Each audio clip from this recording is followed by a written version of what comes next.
le Crédit Mutuel que nous avons engagé il y a près de 30 ans. Donc le Val-Parc a aujourd'hui pratiquement 30 ans. Effectivement, on est content que ce parc soit un peu redynamisé, notamment par la création de l'association Intervalle, qui est présidée par Claire Chevalier. Donc je la remercie. Et surtout aujourd'hui, par l'initiative qu'a pris Didier Hérat avec donc l'artiste Sylvain Chartier pour créer dans ce parc, pour y implanter des œuvres d'art. Voilà. Mon amie Catherine qui est là m'a dit début janvier, tu devrais aller voir Sylvain Chartier, sculpteur que je connais, ce sera sûrement pour ta prochaine œuvre d'art.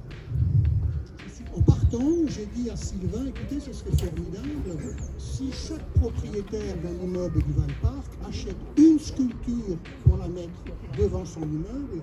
Ça nous en ferait 15, à peu près à 15-16 immeubles. Et on pourrait donc transformer ce Val-Parc en Aubert Art Park. Et donc un parc avec de l'art, ce qui, je le précise, n'existe pas dans tout l'Est de la France. J'ai eu l'idée de parler de ce projet à Didier Franck. Et donc, Didier Franck, je lui ai expliqué, 11 sculptures, plus ce que j'avais déjà mis, ça faisait une treizaine à ce moment-là. Immédiatement, Didier m'a dit, moi je vous suis, et on fera ensemble, je vous aiderai, et je compenserai tout ce qu'il faudra. On en a parlé à Cécile Delattre, qui elle aussi trouvait qu'on avait un parc qui s'endormissait un peu sur ses lauriers, et qu'il serait bien de le redynamiser. Et qui nous a dit aussi, j'apporterai mon concours avec mon conseil municipal, avec les agents de la mairie, que je remercie tout de suite avant de l'oublier, et on vous aidera pour la logistique, etc. Donc en 6 mois, on est arrivé à implanter 15 sculptures dans ce Val-Parc. Sylvain m'a montré une fois une maquette, je le dis, elle est trop belle, on va la faire en plus. Ensuite, il m'a montré une photo d'un projet qu'il avait inspiré de l'enlèvement des Sabines. Eh bien, on va le faire aussi, parce que ici, sur ce site où vous êtes, s'est déroulé en 1282, c'est-à-dire avant-hier, la bataille de Auersbergen. Et donc, il était obligatoire pour moi d'installer une sculpture pour commémorer cette bataille, puisqu'il n'y en a pas. Et donc voilà pourquoi de 11, c'est passé à 13, 14, 15 sculptures.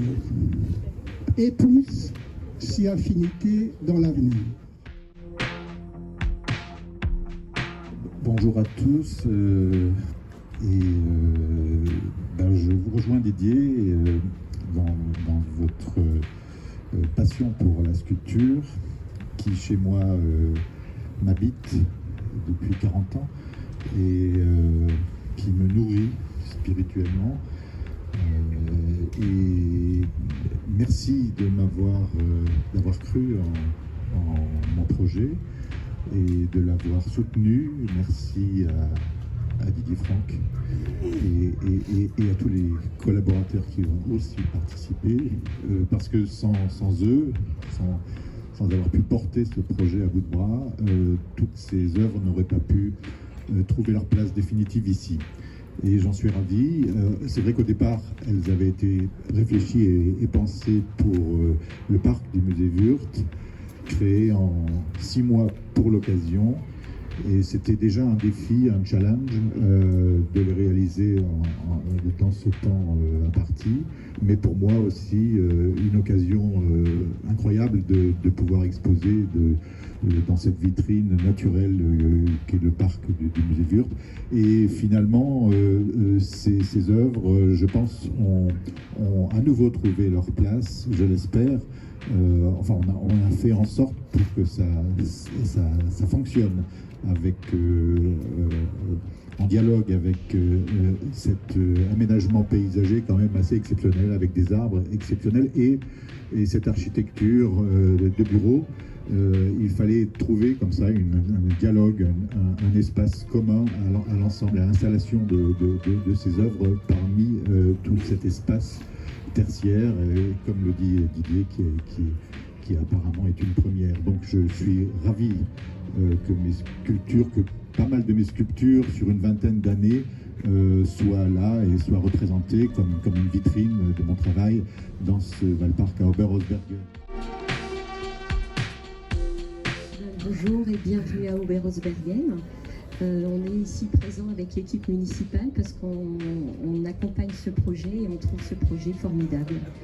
Avoir un mécène qui, comme ça, s'investit dans cette zone d'activité qui est vieillissante quelque part. Il y a des zones beaucoup plus récentes, c'est 90 entreprises.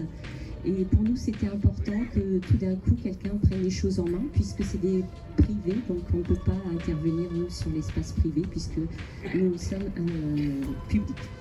Donc nous avons notre adjoint à la culture, mes différentes adjointes et adjoints dans différents domaines, et chacun a pu donner sa petite patte à cet événement. Avoir un parcours d'art à Oberhausbergen, pour nous c'était important, parce que la culture a toujours été importante à Oberhausbergen. Donc on est fiers d'avoir une salle le Préau, une salle artistique où se lèvent environ 40 levées de rideaux par an.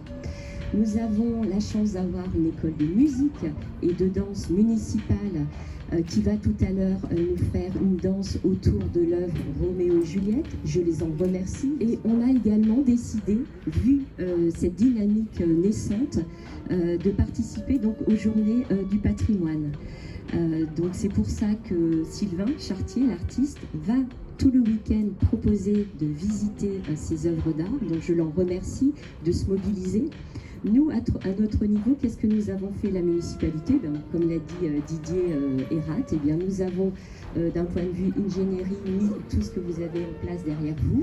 Et puis, tout ceci a été possible grâce à nos agents qui se mobilisent.